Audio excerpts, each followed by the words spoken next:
Men o'sha sizga aytgan qishloqdan kelgan kambag'al qarindosh. Men bu odamni ko'rgandim. U ataylab Jayanchaynikiga kelgandi. Bo'lish mumkin emas. Gaplashuv yoqda tursin, siz u bilan ko'rishmagansiz ham. Nimaga? Chunki u Hayotim, meni kechiring. Dasturda qatnashganimni sizdan yashirmasligim kerak edi. Hech qisi yo'q. Nimalar bo'lyapti o'zi? Hurmat! Janchang mamlakatning muhim strategik sohasida 169 ta patent egasi bo'ldi. Bu fuqarolar uchun millionlab ish o'rinlari yaratdi. Mamlakat taraqqiyotiga ulkan hissa qo'shdi. Xizmatlar uchun oliy darajadagi shon-sharaf ordeni bilan taqdirlandi. Rahmat sizga. Hayotim, shu rostmi?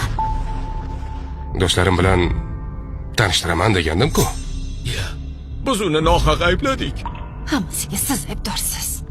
Bu siz aytgan o'sha oddiy oilami? Direktor, hammamiz hayratdamiz. Janchang, siz mamlakat uchun ko'p qiyinchiliklarni boshdan kechirdingiz. Men azob chekmadim. Lekin rafiqam Joshi shu yillarda ko'p qiynaldi. Janob Jiyan va Shayxonim, iste'dodli erkak va go'zal ayol. Ajoyib juftlik. Balki ovqatlanarmiz? Ha, albatta. Qani, marhamat. Hayotim, bu meni qo'rqitmoqchi bo'lgan davlat ziyofatingizmi? Kafe hisobiga o'tmaydimi? Janchang, hozir sizga ko'rsatib qo'yaman.